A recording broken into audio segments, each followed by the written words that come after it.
Le moment où papa a parlé, j'ai su que quelque chose allait changer à jamais. Je ne l'avais jamais dit à personne auparavant, dit-il, sa voix portant un poids que je n'avais jamais entendu chez lui. Il s'est assis en face de moi dans le salon, les mains jointes, les yeux remplis de ce qui ressemblait à la fois à des regrets et à du soulagement. Je pouvais sentir le poids de ses mots pénétrer dans le silence entre nous. La maison semblait étrangement vide sans maman, qui était partie en conférence pour le week-end. J'avais attendu que le temps seul avec papa soit rempli de rien d'autre que de la routine habituelle, du football à la télé, quelques conversations tranquilles et peut-être des repas à emporter devant l'écran. Mais ce soir-là, c'était différent. L'atmosphère était chargée, comme si quelque chose longtemps enfoui poussait enfin à refaire surface. Cela faisait des semaines que je pensais à commencer cette conversation. Il y avait eu des moments, fugaces, subtils, où j'avais l'impression que papa était sur le point de dire quelque chose, mais il se retenait. C'était comme s'il y avait une partie de lui que je n'avais jamais vraiment connue et je n'étais pas sûr d'être prêt à y faire face. Mais ce soir, on avait dépassé le point d'évitement, quelque chose devait céder. Je me suis assis sur le canapé, le vieux cuir grésillant remplissant la pièce. « Papa, on peut parler ?» Il m'a regardé, surpris, un éclat de surprise traversant son visage. « Qu'est-ce qui t'arrive ?» Sa voix était prudente, comme s'il se préparait à quelque chose qu'il ne pouvait pas prédire. J'ai hésité, sentant la pression dans ma poitrine. Comment commencer à expliquer ce que je ressentais? La tension avait monté pendant des mois, depuis que j'avais commencé à remarquer des choses qui avaient toujours été là, mais que j'étais trop jeune pour comprendre. J'avais 18 ans maintenant, assez vieux pour voir que les choses entre maman et papa n'étaient pas aussi parfaites qu'elles semblaient autrefois, assez vieux pour remarquer que papa s'éloignait, pas seulement d'elle, mais de moi aussi. Et pourtant, en même temps, je me sentais plus proche de lui que jamais. Parfois, je l'attrapais à me regarder comme s'il essayait de comprendre qui je deviens, comme s'il n'était pas sûr du genre d'homme que j'étais en train de devenir. C'était déroutant, mais c'était aussi quelque chose d'autre, quelque chose que je ne pouvais pas vraiment exprimer avec des mots. J'ai clé à raide ma gorge, essayant de paraître plus confiant que je ne l'étais. Est-ce que tu as déjà eu l'impression de cacher quelque chose, comme s'il y avait une partie de toi que personne ne connaît vraiment? Pendant un moment, papa est resté là, me fixant. Son visage, normalement si calme et distant, s'est adouci d'une manière qui m'a surpris. Il a soupiré longuement, se penchant en arrière dans son fauteuil. « Ouais, dit-il doucement, presque comme s'il se parlait à lui-même, « ouais, je connais bien ce sentiment. » Ces mots flottaient dans l'air, lourds de sens. Mon cœur battait la chamade. Je ne m'attendais pas à ce qu'il admette aussi facilement, à ce qu'il soit aussi ouvert. Mais voilà, la vérité, ou du moins une partie d'elle, était enfin révélée. J'ai beaucoup réfléchi à nous, continuai-je, ma voix à peine au-dessus d'un murmure, à toi, à moi et à maman, à la manière dont les choses ont changé. Papa baissa les yeux vers ses mains, frottant ses doigts ensemble, comme s'il cherchait les bons mots. « C'est compliqué, » dit-il après une longue pause, « plus compliqué que je n'aurais voulu que ça le soit. Mais tu as raison, les choses ont changé et je ne sais pas si elles reviendront jamais comme elles étaient. » Je pouvais sentir la tension dans mon estomac se resserrer, mais je continuai. « C'est à cause de maman? C'est ça, ce qui se passe ?» Il secoua lentement la tête, levant les yeux vers moi, ses yeux soudainement bien plus vieux, comme s'il portait ce fardeau depuis trop longtemps. « Ce n'est pas juste à cause d'elle, avoua-t-il. C'est à propos de moi. C'est à propos de qui je suis et de qui j'ai prétendu être. » Ieglutis difficilment. Ma gorge. Je ne m'attendais pas à ça, pas du tout. « Qu'est-ce que tu veux dire, papa ?» Son regard était fixe, mais je pouvais voir la peur dans ses yeux, la peur de ce qu'il allait dire, la peur de ma réaction. « Je te cache quelque chose, à toi et à tout le monde, depuis longtemps, » dit-il lentement, « quelque chose dont je ne suis pas fier, quelque chose avec lequel je me bats. » Mon esprit courait à toute vitesse, essayant de comprendre ce qu'il disait. Est-ce que c'était à propos de son travail?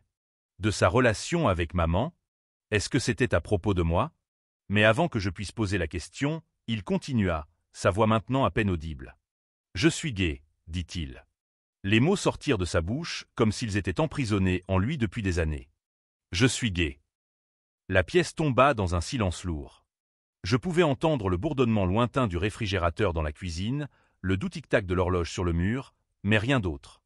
Mon cerveau avait l'impression de lutter pour suivre ce que je venais d'entendre. « Tu es gay? » répétais-je, n'y croyant pas vraiment.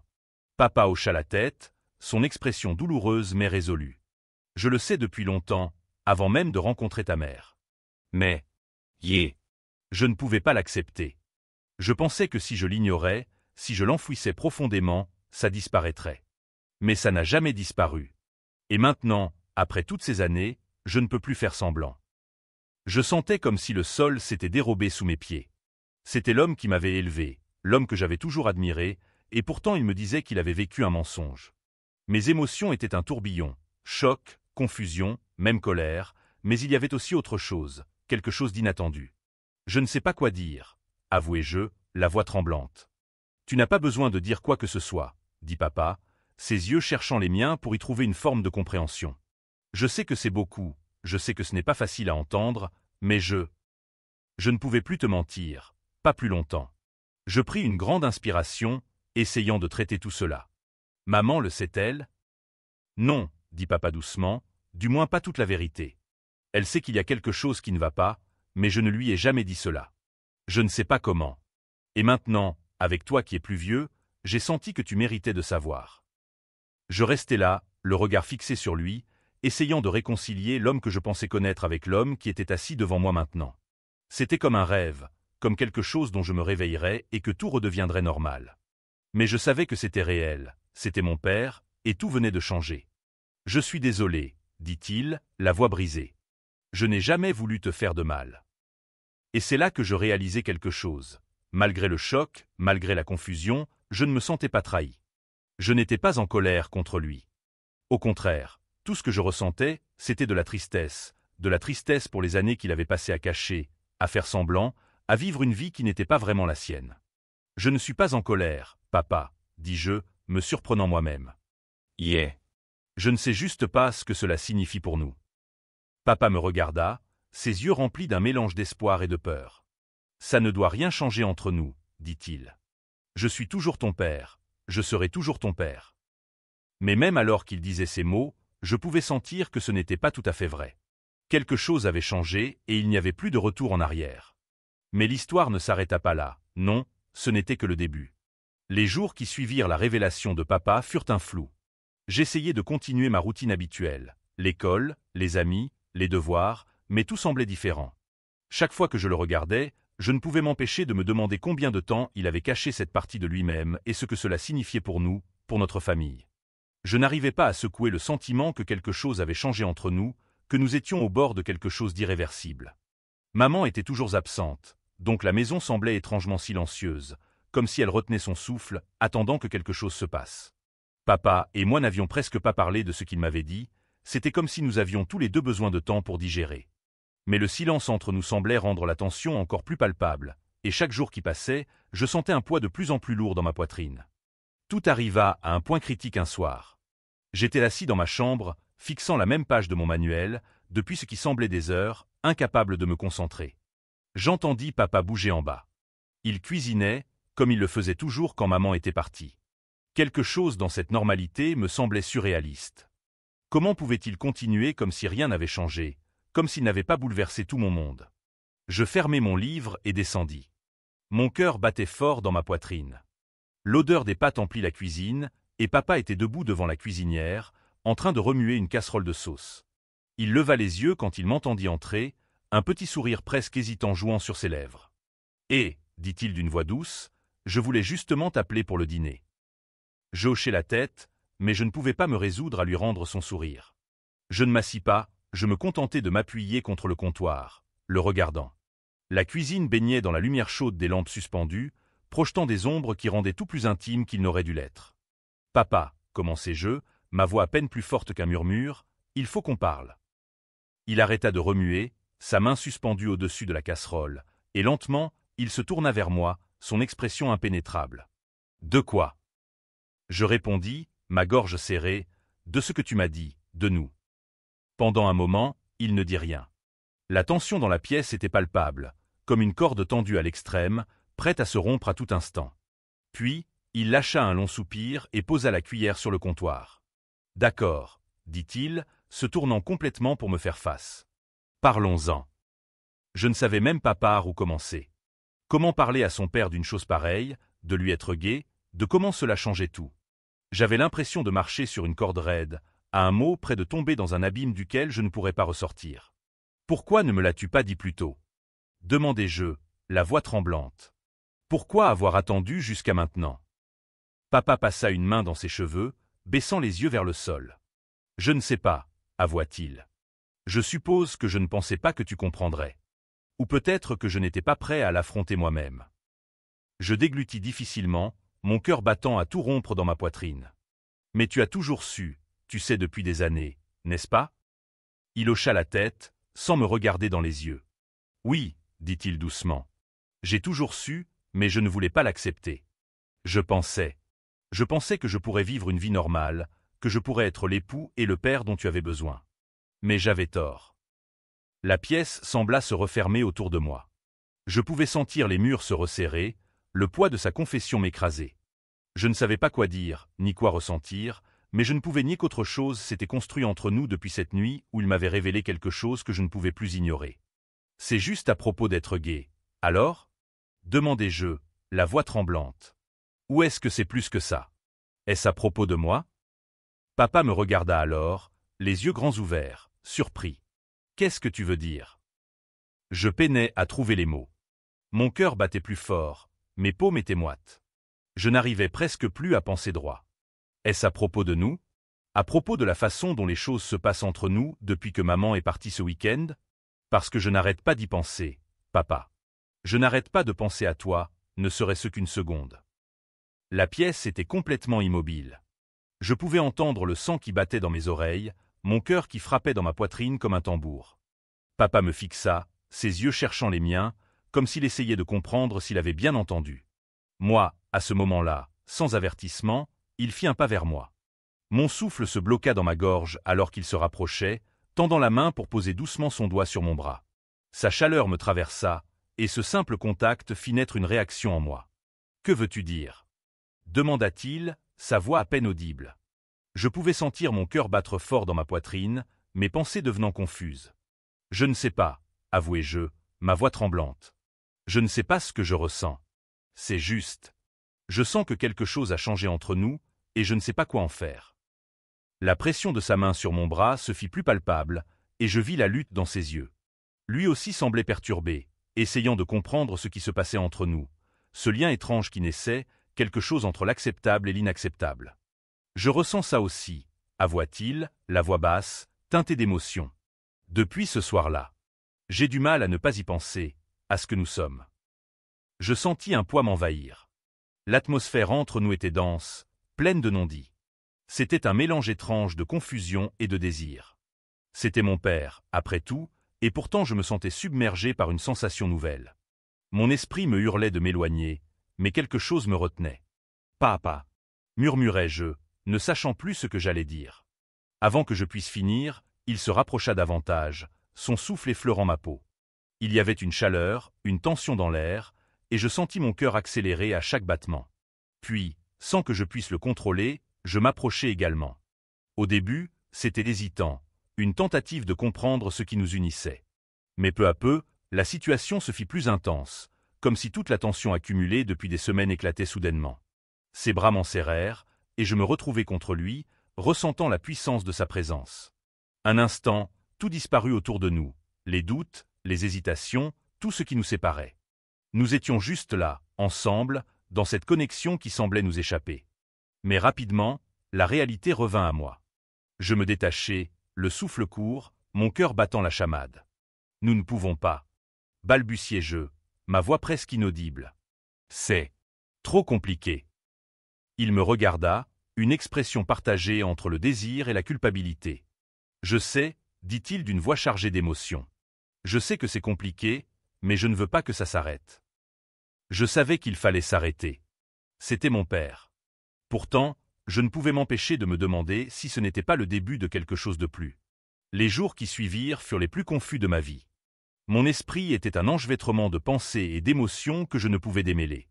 Ce qui s'était passé entre nous me hantait, la sensation de ses bras autour de moi, ce frisson étrange.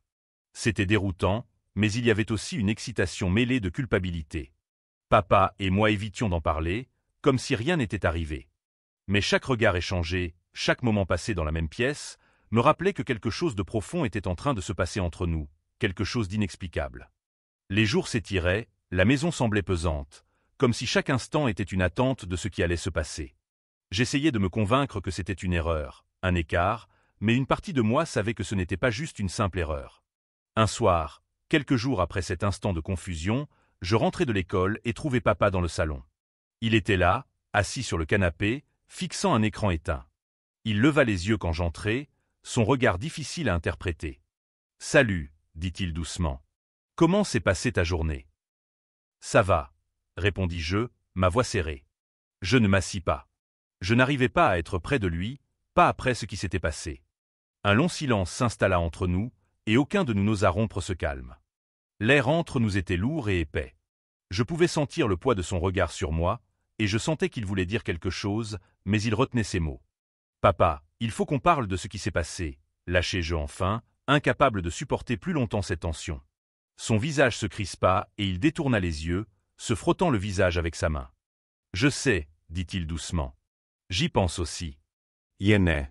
Je ne sais pas comment expliquer ce qui s'est passé. Je ne sais pas non plus, admis-je. Mais ça ne peut pas se reproduire. C'était une erreur. Papa ne dit rien pendant un moment, il fixa ses mains, ses doigts entrelacés dans son giron. Quand il finit par parler, sa voix était basse, remplie de regrets. « Je sais que c'était mal, » dit-il, « mais je ne regrette pas. » L'air sembla se vider de la pièce d'un coup. Mon cœur battait fort dans ma poitrine et je sentis mes mains commencer à trembler. Je m'attendais à ce qu'il dise qu'il regrettait ce qui s'était passé, que c'était un moment de faiblesse, quelque chose que nous pourrions oublier. Mais l'entendre dire qu'il ne regrettait rien m'a secoué jusqu'au plus profond de moi. « Comment peux-tu dire ça ?» demandai-je, ma voix tremblante. « Tu es mon père, on ne peut pas. On ne peut pas faire ça. »« Je sais, » dit-il encore, sa voix pleine d'émotion, « mais tu ne comprends pas. J'ai passé toute ma vie à cacher qui je suis, à prétendre être quelqu'un que je ne suis pas, et puis quand tu es né, tout est devenu encore plus compliqué. Je t'aime, je t'ai toujours aimé, mais ceci, c'est différent. » Je fis un pas en arrière, sentant comme si le sol m'était enlevé sous les pieds. Je n'arrivais pas à croire ce que j'entendais. C'était mon père, l'homme qui m'avait élevé, l'homme qui était censé me protéger. Et maintenant il me disait qu'il avait des sentiments pour moi qui allaient au-delà de ceux d'un père. « Je suis désolé, » dit-il, sa voix brisée. « Je sais que c'est mal, je sais que tu es probablement dégoûté par moi, mais je ne pouvais plus garder ça pour moi, pas après ce qui s'est passé. » Je pouvais sentir mon cœur battre dans ma poitrine, mon esprit en pleine ébullition. Cela ne pouvait pas être réel, cela ne pouvait pas arriver, mais pourtant, c'était bien le cas. J'avais vu la façon dont il me regardait, ressenti la façon dont il m'avait embrassé, et maintenant que la vérité était sortie, je ne pouvais plus nier que j'avais ressenti quelque chose aussi. « Je ne sais pas quoi dire, » murmurai-je, ma voix tremblante. « Je ne sais pas quoi faire. » Papa se leva et traversa la pièce vers moi. Mon instinct me disait de reculer, de mettre de la distance entre nous, mais je n'arrivais pas à bouger, figé sur place, mon esprit un tourbillon d'émotions contradictoires. « S'il te plaît, ne me déteste pas, » dit-il, sa voix rauque de douleur. « Je ne pourrais pas le supporter si tu me détestais. » Je déglutis difficilement, essayant de rassembler mes pensées, tentant de comprendre le chaos dans ma tête. Je ne le détestais pas, c'était le problème. Si je l'avais détesté, ce serait plus facile, mais ce n'était pas le cas. Je ne savais même plus ce que je ressentais. « Je ne te déteste pas, » dis-je, à peine capable de prononcer ces mots. « Mais ça, ce n'est pas juste. »« Je sais que ce n'est pas juste, » répondit papa, s'approchant encore. « Mais tu sens bien que ça paraît juste, non ? Que nous sommes enfin honnêtes l'un avec l'autre. » Mon souffle se coupa dans ma gorge. Je voulais lui dire qu'il se trompait, que tout cela était une énorme erreur, mais les mots ne venaient pas. Parce qu'une partie de moi savait qu'il avait raison. Une partie de moi avait attendu ce moment, avait attendu que la vérité éclate. Il tendit la main, effleurant la mienne, et je sentis une décharge d'électricité traverser mon corps. Mon cœur battait la chamade, mon esprit était en plein tourbillon. Je savais que je devais m'éloigner, mais je n'y arrivais pas.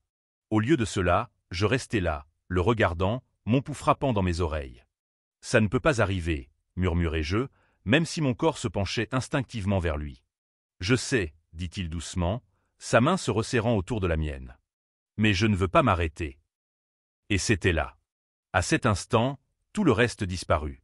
La culpabilité, la peur, la confusion, tout ce qui comptait, c'était la façon dont il me regardait, la façon dont sa touche faisait brûler ma peau. J'avais passé tellement de temps à nier ce que je ressentais, à repousser ce désir, mais maintenant que nous étions là, si proches, je ne pouvais plus lutter. Avant que je ne comprenne ce qui se passait, Il me tirait vers lui, ses bras m'enveloppant, ses lèvres se pressant à nouveau contre les miennes. Ce baiser était différent du premier. Il était plus profond, plus intense, rempli de toutes les choses que nous n'avions pas dites, de toutes les choses que nous ne pouvions pas dire. Mes mains trouvèrent leur chemin jusqu'à sa poitrine, saisissant le tissu de sa chemise, alors qu'il me poussait contre le comptoir. Son corps était chaud contre le mien, et je pouvais sentir les battements réguliers de son cœur sous mes doigts. Tout le reste disparut. La maison, le monde extérieur, tout ce qui existait, c'était nous deux, liés ensemble dans un instant qui semblait à la fois interdit et inévitable. Je ne savais pas combien de temps nous restâmes là, perdus l'un dans l'autre, mais finalement, nous nous séparâmes, haletants, le cœur battant la chamade, l'esprit en proie à un tourbillon de pensées et d'émotions. C'était mal, ça avait toujours été mal, mais plus nous essayions de le nier, plus l'attirance entre nous devenait forte. Les mains de papa restèrent un instant sur ma taille. Son souffle encore saccadé, il dit, la voix tremblante, « On ne devrait pas faire ça. » Je sais, murmurai-je, mais je ne sais pas comment arrêter. Aucun de nous ne savait comment s'arrêter.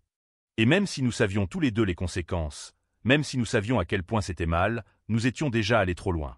Nous avions franchi une ligne qu'on ne pouvait pas effacer, et le poids de cette prise de conscience s'abattit sur nous comme un nuage lourd. Mais l'histoire ne s'arrêta pas là. Pas encore. Il y avait encore plus à venir. Après ce moment, la culpabilité devint accablante. Je n'arrivais pas à dormir. Chaque fois que je fermais les yeux, je voyais son visage et ressentais la chaleur de sa présence, et je me détestais pour cela. La partie rationnelle de moi savait combien c'était mal, combien tout était devenu brisé, mais une autre partie, plus sombre, ne pouvait pas oublier comment cela m'avait fait sentir, la façon dont j'avais désiré que cela arrive. Papa et moi avons essayé de revenir à la normalité, mais « normal » semblait désormais un souvenir lointain. Maman était toujours ignorante de ce qui s'était passé entre nous, mais je ne pouvais pas me débarrasser de la peur qu'elle puisse découvrir la vérité. Chaque fois qu'elle me serrait dans ses bras, chaque fois qu'elle riait à l'une des blagues de papa, je sentais le poids de ma propre trahison m'écraser.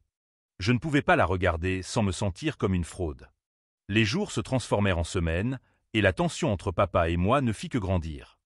Nous évitions de nous retrouver seuls ensemble autant que possible, mais il y avait des moments où nos chemins se croisaient, dans le couloir ou lors du dîner, et je pouvais sentir son regard sur moi. Il y avait une compréhension silencieuse entre nous, une pression qui semblait croître chaque jour. J'essayais de tout enfouir au fond de moi, de l'ignorer, mais c'était toujours là, juste sous la surface. Puis, une nuit, tout s'effondra. Maman était allée se coucher tôt, se plaignant d'un mal de tête, nous laissant papa et moi seuls dans le salon. J'aurais dû aller dans ma chambre, mais quelque chose me maintenait sur place. Je pouvais sentir l'attirance entre nous, cette force magnétique qui n'avait cessé de croître depuis ce premier moment. Je le détestais, mais je ne pouvais pas le nier. Papa était assis sur le canapé, fixant la télévision d'un regard absent, bien que je puisse voir qu'il était ailleurs.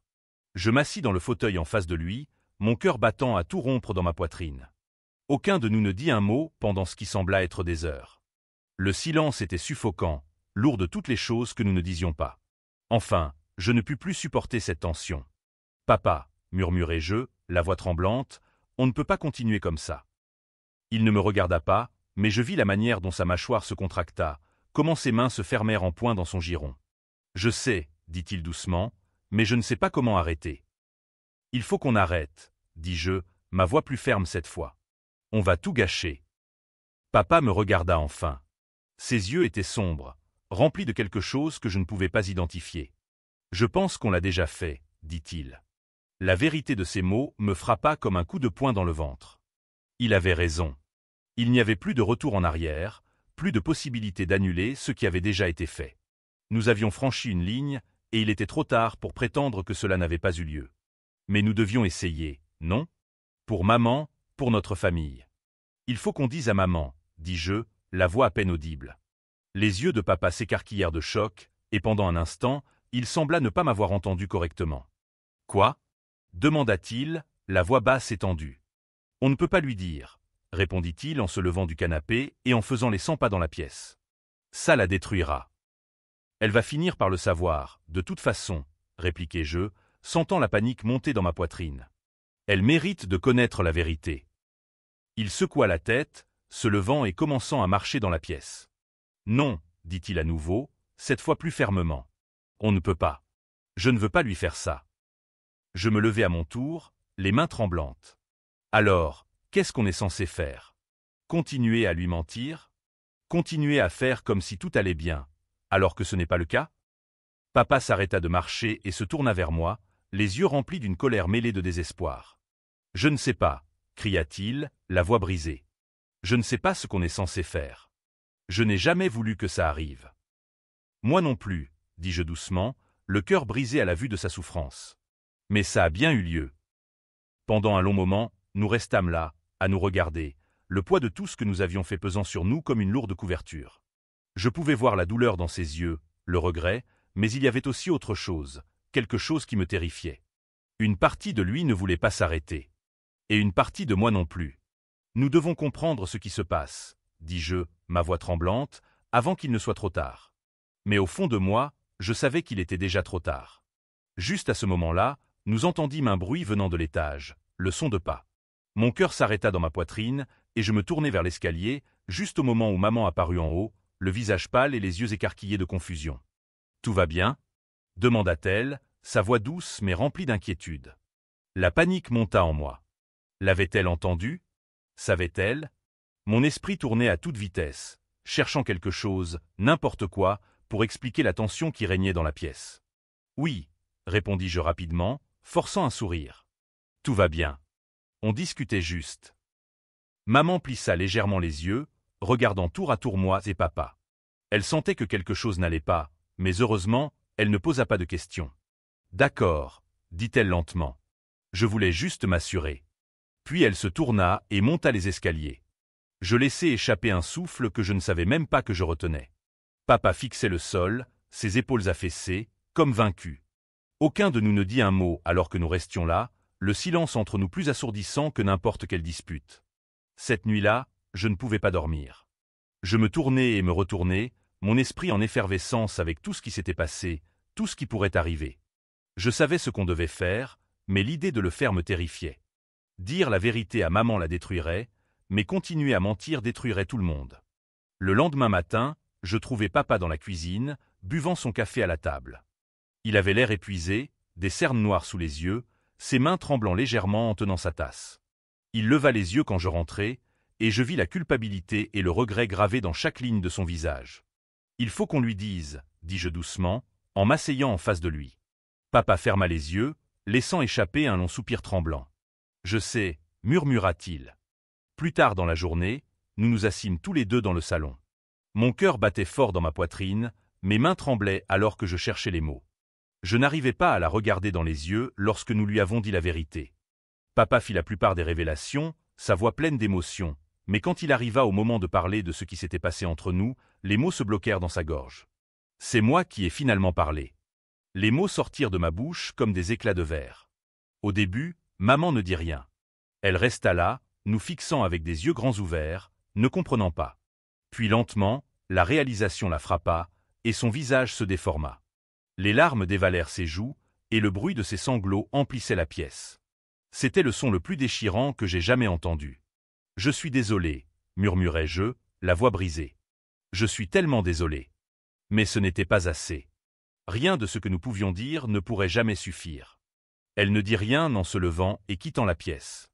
Papa et moi restâmes là, dans le silence, trop brisés pour bouger, trop brisés pour parler. Nous avions tout détruit, et il n'y avait plus de retour en arrière. Cette nuit-là, papa quitta la maison, et je ne le revis pas pendant longtemps. Maman resta dans sa chambre, me parlant à peine me reconnaissant.